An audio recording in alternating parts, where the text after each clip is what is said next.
¿Qué tal? ¿Cómo están? Nuevamente aquí en Dame el Poder, bienvenidos. Hoy voy a hablar poco, tenemos dos prestigiosos invitados de lujo que ustedes seguramente conocen. Ricardo Girlavedra fue uno de los miembros del tribunal que condenó a las juntas militares. Época difícil, si las hubo, yo la viví, y había que hacerlo. En aquella época donde los militares tanto poder tenían y había que hacer justicia. Especialista en Derecho Constitucional, y también Enrique Zuleta Puceiro, uno de los más prestigiosos analistas políticos en la actualidad, que tiene un informe nuevo, una encuesta con respecto a esto que ustedes acaban de vivir, que es qué es lo que puede pasar en el balotaje que se viene en la Ciudad de Buenos Aires. Un breve comentario antes de entrevistar a estos dos prestigiosos invitados. Los dos temas que vamos a tocar son estos dos, y en realidad hay una polémica muy grande con respecto a si se tiene que presentar o no Lustó a este balotaje. Hay muchos prestigiosos analistas y factores de poder que hablan acerca de que dicen que el peronismo, cuando se acerca a las elecciones en general, no solo no se pelean, sino que hacen todo lo posible para, diríamos, agruparse y llegar por esa enorme vocación de poder. Y esta es una opinión personal mía, lo hacen caiga quien caiga y pasando por encima de lo que sea. En este caso, y por eso me parece discutible, por cierto, esta situación, la mirada positiva quizás de esto sería que muestra que nuevamente el PRO, Macri, acepta la diversidad y sobre todo pone por encima de esta vocación de poder, que de hecho la tienen, la institucionalidad, porque en realidad corresponde, es ley, y se tiene que cumplir que tienen que ir al balotaje. El tema es qué predomina, si la vocación de poder o la institucionalidad. Y lo mismo hizo cuando, aún sin querer que se presente Gabriela Michetti, ella permitió que lo haga y fue a la interna con Horacio Rodríguez Larreta. O sea que están marcando también diferencias, por eso está una mirada y la otra. Discutible, por cierto, como siempre digo. Y por otra parte vamos a hablar también de la muerte digna con el experto en Derecho Constitucional, porque, como ustedes saben, la Corte falló al respecto y permitieron que se desconecte una persona que hacía 20 años que estaba en coma. Y el otro tema que vamos a hablar en cuanto a la justicia se refiere es este avance del Ejecutivo por sobre, nuevamente, el Poder Judicial, ya que como hubo una marcha, hay asociaciones, entre ellas quizás la de magistrados y muchos otros caminos que pueden ir a la Corte para ver la constitucionalidad de la ley que permitió esta situación, que permitió que un juez subrogante que estaba por dirimir, por definir qué es lo que iba a pasar en una Cámara de Casación, que es el juez Cabral, en un tema que tenía que ver con el poder, el memorándum con Irán, fue desplazado por otro juez subrogante. El fondo de esa ley es lo que probablemente va a tener que ver la Corte en los próximos tiempos por los distintos caminos que van a llegar a ella. Y eso también vamos a ver qué es lo que puede pasar. Todos estos temas con nuestros invitados después de la pausa. ¿Quiénes deben vacunarse contra la gripe? Embarazadas, mamás antes de egresar de la maternidad, niños entre 6 y 24 meses, personas con enfermedades crónicas u obesidad, personal de salud y mayores de 65 años. Para ellos, la vacuna es gratuita en centros de salud y hospitales públicos de todo el país. Vacunate. Es bueno para vos. Es bueno para todos. 0800-222-1002.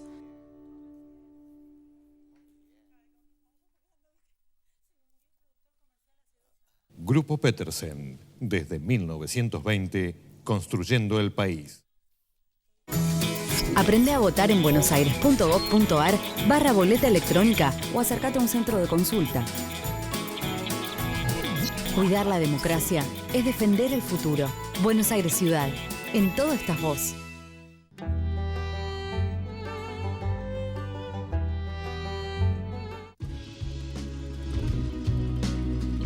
Una época difícil.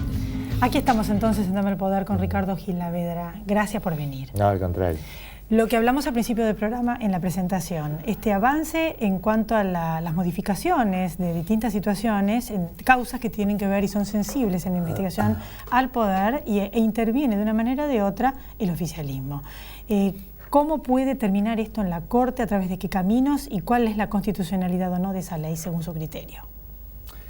A ver, yo creo que la gente escucha hablar, los jueces subrogantes, un subrogante que reemplaza a otro, y dice, bueno, ¿qué son? En realidad, los jueces subrogantes es una categoría absolutamente excepcional, porque un subrogante es un juez provisorio, un juez sustituto, un juez que ocupa el lugar de un titular que no está, por alguna razón, o porque se jubiló, o porque pidió licencia, o porque fue recusado, porque fue removido. Cualquier otra razón por la que un juez no está, entonces tiene que ser sustituido por otro. Normalmente, o por lo menos en los últimos 50 años, las distintas disposiciones decían que cuando había una vacante, bueno, el juez de al lado lo cubría, o el juez más próximo, un juez de igual competencia y grado, cubría al que no estaba por alguna razón, o la vacante que no estaba. Lo que ocurre que ahora el gobierno, el Congreso ha sancionado una ley, desde ya con la mayoría oficialista, en el que dice que el Consejo de la Magistratura puede, en caso de que haya una vacante, puede elegir entre otro juez próximo, de la misma materia o grado, un juez ya nombrado, o de lo contrario un conjuez, que es un abogado de la matrícula. Ahora se van a hacer listas también con secretarios, con acuerdo del Senado, pero seleccionados sin ningún criterio de idoneidad, discrecionalmente. Esto, por supuesto, entraña un riesgo enorme, porque la cuarta parte de la cantidad de la totalidad de los jueces federales y nacionales, estos juzgados están vacantes, porque el Consejo de la Magistratura se ha demorado mucho en hacer los concursos y ha transformado lo que tendría que ser excepcional en regla. En consecuencia, el Consejo podría designar jueces absolutamente adictos y afines en casi la cuarta parte de la totalidad de los juzgados. Fíjese lo que ocurrió en este caso. Cabral, que le pasa esto, que estaba subrogando, es un juez pero que está subrogando un puesto en casación, tenía que fallar el expediente de la AMIA, la constitucionalidad o no del acuerdo con Irán, bueno, y es sustituido por un abogado de la matrícula, bueno, que uno mira el currículum que han publicado los diarios, bueno, y es un muchacho que ha sido asesor unos años en la Cámara de Diputados de la provincia, carece de antecedentes penales, pone también en su currículum, estuvo trabajando varios años en una gomería. Bueno, este hombre es el que va a tener que juzgar la constitucionalidad del expediente de AMIA. Sin lugar a dudas, la ley esta, más tarde o más temprano, va a caer. Y digo va a caer porque la Corte ya tiene dicho que en el caso de los jueces subrogantes hay que cumplir los mismos recaudos constitucionales que para los titulares. Y esto significa que tienen que ser seleccionados sobre la base de un criterio de idoneidad. Y en consecuencia todos estos no tienen ninguna idoneidad. Su único mérito es su adhesión, obviamente, con el Poder Ejecutivo, jueces absolutamente afines. En este momento se están planteando distintas alternativas para llegar nuevamente a la Corte. Sí. De hecho, la Corte dejó abierto en el fallo que le negó a un fiscal que hizo una presentación, y hay una vía. ¿Cuáles son esos caminos que se están abriendo ahora? Bueno, distintas organizaciones lo están planteando acciones colectivas, ¿no? Por un lado, la Asociación de Magistrados, por el otro lado, la FACA, la Federación Argentina de Colegios de Abogados, lo ha hecho. Hay otras organizaciones también vinculadas a los abogados, organizaciones de abogados que lo están planteando, y desde ya la que tienen plena legitimación son las partes en un proceso concreto. En un caso, bueno, Cabral, que ha presentado un amparo que se le denegaron una medida cautelar en primera instancia y ahora lo apeló a la Cámara, y después las partes. Por ejemplo, AMIA y DAIA tienen una legitimación enorme, porque son quienes son las partes del proceso relativo al memorándum, y tendría una enorme legitimación también para poder interponerlo. Hay que tener paciencia hasta que el tema pueda llegar a la Corte Suprema, que es en última instancia quien debe establecer si una ley se compadece o no con la Constitución. ¿Qué le diría a la gente que por ahí no es experta, más bien es neófita en este tipo de temas, en cuanto a cuál es la importancia institucional de esto? Porque además son causas sensibles y que llegan al poder, casi todas las que están siendo, diríamos, manoseadas. Bueno, la gente puede entender algo muy sencillo. Quien aplica la ley no puede a la vez hacerla y juzgarla.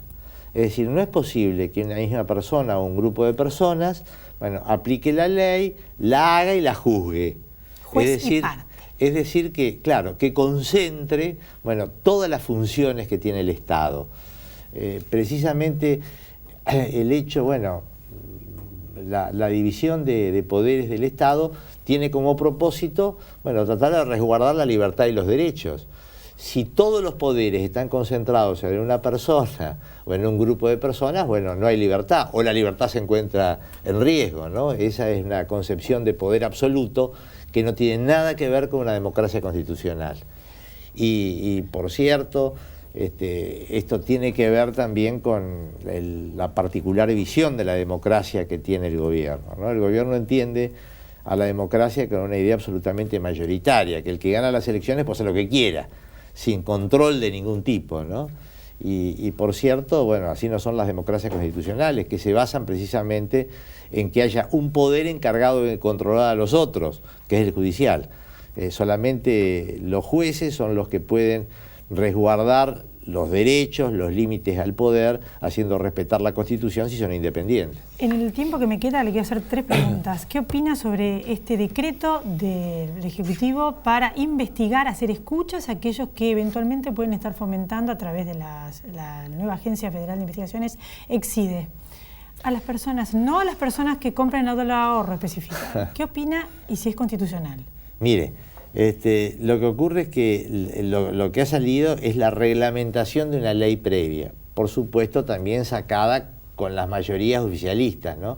Parece mentira como todos estos temas, que son temas institucionales, trascendentes, bueno, ¿cómo no es posible lograr un acuerdo? Porque en realidad a todas las fuerzas políticas les interesa cómo está organizada el Servicio Nacional de Inteligencia.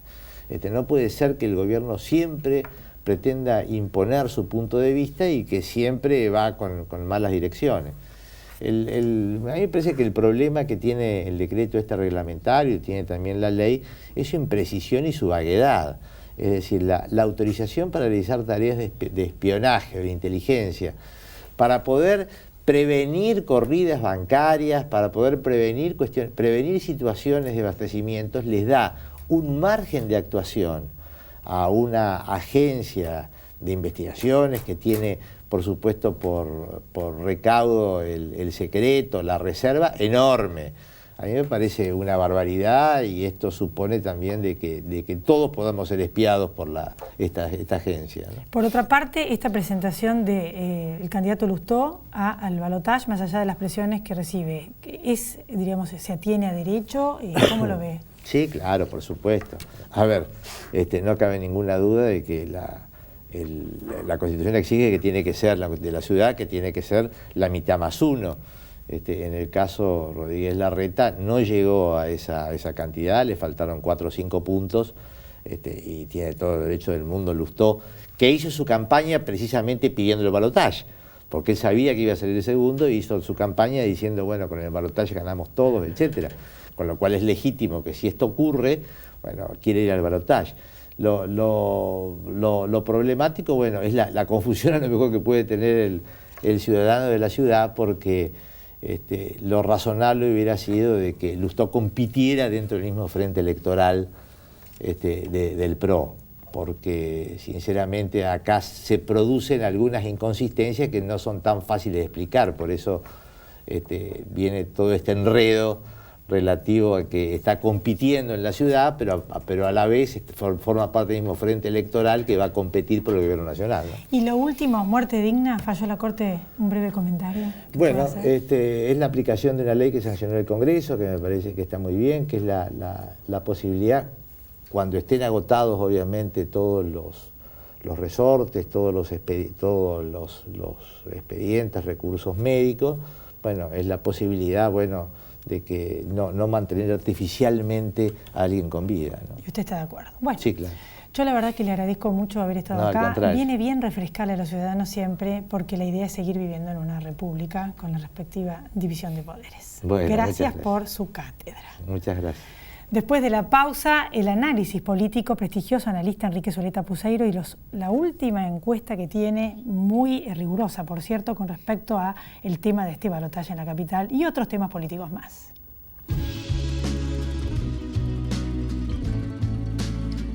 Hay algo que con los años me quedó claro. Para llegar lejos necesitas la tranquilidad de tener todo asegurado, y yo activo esa tranquilidad con Provincia Seguros. Hacé como Marcelo y confía en Provincia Seguros. Provincia Seguros, una empresa del Grupo Provincia. Gobernación Daniel Scioli. Crecer es brindar oportunidades. Crecer es motivar el desarrollo de la gente. Crecer es promover la cultura y el deporte. Queremos seguir creciendo junto a vos. Banco Ciudad. Te quiere ver crecer. 0822 20400. bancociudad.com.ar. Colegio de Escribanos de la Ciudad de Buenos Aires. ExxonMobil, líder en tecnología para la operación segura y eficiente de recursos no convencionales de gas y petróleo, está contribuyendo con el progreso del país desde sus operaciones en la provincia de Neuquén.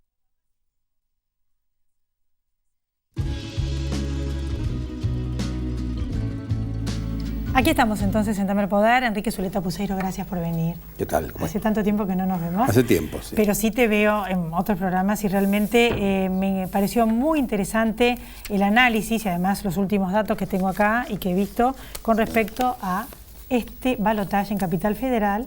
¿Y cuál es tu opinión y qué datos nos podés brindar? Bueno, se ha producido finalmente el supuesto que pensó la Constitución de Buenos Aires, la necesidad de que quien accede a la jefatura de gobierno lo haga con una mayoría propia. Me parece que es un sistema interesante, de todo punto de vista. Yo soy un defensor del balotaje porque tiene varios objetivos que se cumplen. Por ejemplo, tiende a moderar la política. Nadie puede hacer política a lo bestia, empujando, agrediendo, con conflictos, porque al día siguiente va a tener que ir a buscar el voto de otros.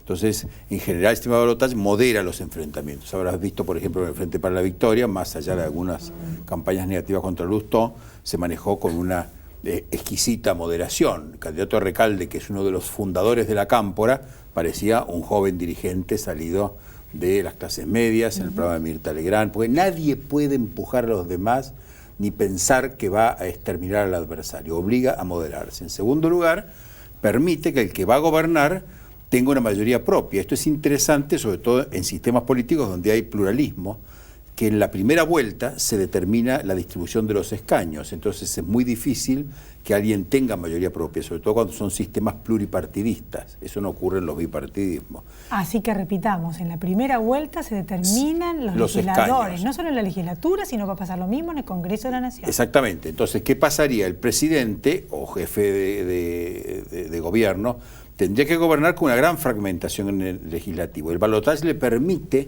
tener una mitad más uno, y esa mitad más uno lo inviste de una suerte de segunda legitimidad, le añade y tiene un plus que le permite ejercer mejor su liderazgo. Por ejemplo, si estas encuestas iniciales de las primeras 48 horas después de la elección se cumplen, Rodríguez Larreta estaría ganando 52-39. Puede cambiar, ese es el principio. Ese 52, teniendo en cuenta que hay 6% en blanco, es posible que sea un 55%. Entonces Rodríguez Larreta va a tener una legislatura muy dividida, pero va a tener un 56%, lo cual le otorga un crédito inicial. No va a poder decir, los espero dentro de 4 años, porque eso hay que validarlo todos los días. Pero va a decir, acá hay un segundo refrendo, un segundo crédito que me da, para poder ejercer un cierto liderazgo, promover ciertas iniciativas. Pero son los sistemas de balotaje que fuerzan a la convivencia y a la cohabitación. Si funcionan y se consolidan, moderan mucho la política. Por eso hay que rechazar el argumento de los que dicen que por haber ganado por 20 puntos, Lustó debe renunciar, porque si se instala la idea de que las reglas de juego están a disposición de 2 o 3 personas que pueden decidir lo que quieran con la regla de juego. Bueno, esto me gusta, esto no me gusta. Esta regla me sirvió, entonces ahora no me sirve, así que renuncio. No, las reglas son irrenunciables, porque las reglas no son derechos, son deberes. Los derechos que tienen ellos están respaldados en deberes y esos deberes son para que se ejerzan ciertos derechos. Es importante que las normas, las reglas se cumplan porque se consolidan y generan respeto en la comunidad y sobre todo limitan a los dirigentes, a los candidatos, del capricho, de la conveniencia. Podrían ser perfectamente Lustó y Rodríguez Larreta estar en una misma lista. Estuvo muy cerca Lustó de ser un candidato del PRO. Podría haber que en una misma fuerza política 2 o 3 se ponen de acuerdo y le restan a la ciudadanía de Buenos Aires ese instrumento que cumple toda esta función que te estoy tratando de explicar. Me llama la atención que justo los dos, Lustó por un lado, quiero aclarar que yo no hago operaciones para nadie, es más, no sé ni a quién voy a votar, o sea, desde doña Elizabeth, justo los dos, que no son ni justicialistas ni PRO, ni Scioli ni Macri fueron los que están siendo cuestionados y presionados para que se bajen. Ahora lo estoy, antes lo fue Massa. ¿Qué hay acá? ¿Pero quién los presiona? Porque, por ejemplo, yo no escuché a yo no escuché a nadie del PRO, por ejemplo, no escuché a nadie, ni antes, ni durante, ni después, que promoviera la renuncia del balotaje. Pero fue muy cuidadosos. Tanto Macri como Rodríguez Larreta va a haber balotaje. No, él no dije él. Por eso. Factores de poder, dije. Bueno, no sé quiénes son factores de poder. Lo que te cuento es que en el PRO hay un máximo interés de que haya un balotaje. ¿Y por qué? Porque eso va a significar pasar de ese 45% a un 55, 56%. ¿Y antes por qué lo quisieron bajar a Massa? Porque te soy franca, charlando con gente, por ejemplo, que lo votó a Massa hace 2 años. Eso es muy mala información. No por mal informada yo. Digo, hay grupos que dijeron y dicen todo el tiempo que bajó mucho en las encuestas. No, pero hay una cosa. Y lo que yo pude recabar en mi humilde charla con gente que lo votó hace 2 años es que ni siquiera, porque es juntamente del conurbano interior bonaerense, ni siquiera se enteraron de que había bajado en las encuestas, porque de hecho están en un contexto social donde esa información no les llegó. No, pero por eso me llama todo esto tanto la atención. No, hay operaciones, hay gente, digamos, factores de poder muy común en el mundo empresario. Hay una gran ignorancia política, hay una simplificación total. Los analistas que tienen les dicen las cosas que a ellos les gustaría escuchar. ¿Sabés qué pasa? El primer interesado en que existiera Massa y que Massa tenga más del 12 y 13% es el PRO, porque le es indispensable que exista Massa. Lo último que podría convenirle es que Massa se sume al PRO. Massa se quería sumar, pero ¿por qué no? Porque mientras que hay Massa, mientras que hay alguien con el 12, 15%, ahora tiene un poco más, 16% de nuevo, mientras que existe eso, hay balotaje, hay segunda vuelta. Si Massa desapareciera por fusión, adquisición, demolición, renuncia, lo que quieras, alguien llegaría a tener 45%. Y ese alguien, desde todos los puntos de vista, va a ser más Scioli que Macri. Si ambos van subiendo hasta llegar uno al 45%, ese va a ser Scioli, porque tiene mayor expansión, mayor espectro, abarca más cosas, tiene un piso más alto, el peronismo tiene un piso del 35-36%, ya está casi en el 40%, le costaría poco llegar al 45%, mientras que haya balotaje, porque hay un tercero, no habrá alguien que llegue al 45%. Entonces, esa idea de que al PRO le convenía sumar a Massa es exactamente todo lo contrario. Lo que más me interesa también, además de todo esto, es, el otro día hablé con un experto que decía, ¿por qué dan tan mal las encuestas? Que también hacen análisis y encuestas, pero vos sos un experto politólogo. ¿Cómo se llega a ese interior profundo del conurbano que, por lo que estamos viendo y de acuerdo al panorama nacional, cómo estamos en el panorama nacional, cómo está el oficialismo, el kirchnerismo, y cuánto tendría que sacar en ese conurbano profundo y en qué medida se llega con una encuesta ahí si no tienen teléfono? Es gente que probablemente capaz que ni siquiera nos está viendo y va a ser la que va a definir el voto. El 40% está ahí, vos lo sabés mejor que yo. No, las encuestas llegan a todos lugares. Hay encuestas que se hacen con internet, hay encuestas que se hacen con teléfono, hay encuestas que se hacen con celulares, hay encuestas que se hacen presenciales. Toda esta gente no tiene. Presenciales tenés que tocar la puerta. Todos encuestamos. A mí me tocó hacer la encuesta nacional de protección social, que es solo sectores bajos, ultra bajos de todo el país. Pero es difícil. 38.000 casos, pero hay empresas que están preparadas. Bueno, ¿y cómo es el análisis entonces, después de todas las elecciones que vos ya viste y que sos todos los que ganaron y los que perdieron a nivel nacional? ¿Y qué puede pasar en la provincia? ¿Qué es lo que necesitaría el oficialismo para ganar? ¿Qué podría pasar en la provincia? ¿Qué necesitaría Macri para ganar? Massa, si sigue fuerte ahí. Es muy complejo. La provincia de Buenos Aires ha cambiado. En los últimos 8 años, que son los años del kirchnerismo, te diría, de Scioli, la provincia se ha convertido en una locomotora de progreso. En la provincia de Buenos Aires, además de enormes desigualdades, se factura el 45% del Producto Bruto del país. Hay 25 ciudades que son locomotoras de progreso. Ha crecido muchísimo, ahí se ha hecho la revolución de la soja, ahí se ha hecho la revolución de la agroindustria, las universidades. Hay grandes clases medias emergentes. En esas 25 ciudades se ha producido una nueva provincia. Hoy no hay una diferencia entre vivir en el capital primero, segundo y tercer cinturón. Los analistas políticos y sociales hace tiempo hemos eliminado. Es mucho más permeable. Las privatizaciones, los cambios en los sistemas de transporte, las reformas de infraestructura han generado una cuestión mucho más permeable. Ya no hay esa especie de dos mundos con un alambrado tipo apartheid. Ha cambiado mucho. Me parece a mí que esto ya es un problema, yo te diría, cómo llega cada uno a cada uno, depende de los targets. Yo creo que un partido como el PRO, por ejemplo, tiene una llegada a sectores sociales que no tuvo nunca un sector de centro-derecha. Fíjate, por ejemplo, en la capital federal o en el Gran Buenos Aires, la mayor fuerza del PRO está precisamente en la zona sur. Ha cambiado, hay mucho estereotipo sobre clase y conciencia de clase. Eso se ha roto. Hoy hay clases medias emergentes, clases medias declinantes. 8 de cada 10 ciudadanos son independientes, pueden votar siempre un partido, o porque les conviene, o porque tiene una tradición, o porque les da la gana, pero nunca porque se sientan esclavizados o obligados o de alguna manera manipulados. No, por el ha cambiado clientelismo, muchísimo. ¿no? No, por supuesto. Última Lo ves pregunta, en las provincias. Me quedan 2 minutos nada más, pero quería ver, vos viste todas quienes ganaron y en todas las provincias. ¿Y cómo terminó esto? Porque ahora falta la elección final, pero ya hubo un montón de provincias. ¿Cómo quedó el balance del oficialismo y de la oposición? En general hay un tema que se subraya poco. El sistema político se ha descentralizado muchísimo, se ha provincializado, es como Estados Unidos. Hoy cada provincia y cada ciudad vota con gran independencia lo nacional. Lo nacional, esto es un Scioli Macri con alguna alternativa de Massa. Lo local varía absolutamente en función... O sea, que ganaron los oficialismos, pero va a ser distinto en la... Sí, los oficialismos en general, pero porque los oficialismos están gobernando, hay un clima, diría, de relativa tranquilidad, no se siente la gente al borde del abismo, no se siente el medio de un apocalipsis. O sea que vos decís que a nivel nacional puede pasar... Ahora, los líderes nacionales tienen poco que ver con esas elecciones. Por ejemplo, yo estuve en Corrientes el domingo pasado.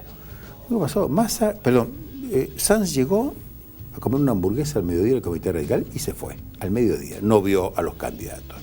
Massa estuvo toda la tarde tomando café en el hotel de turismo y no fue a saludar a la victoria de Casani, que era su candidato que ganó como diputados provinciales que se votaba.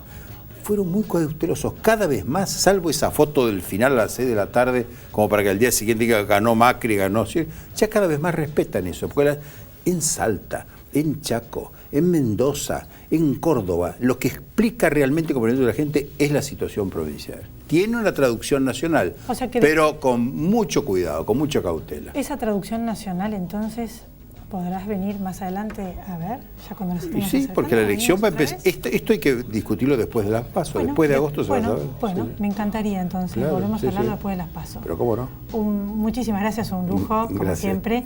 Y nosotros nos volvemos a encontrar la semana que viene aquí en Dame el Poder. A ustedes también. Gracias por haber estado ahí.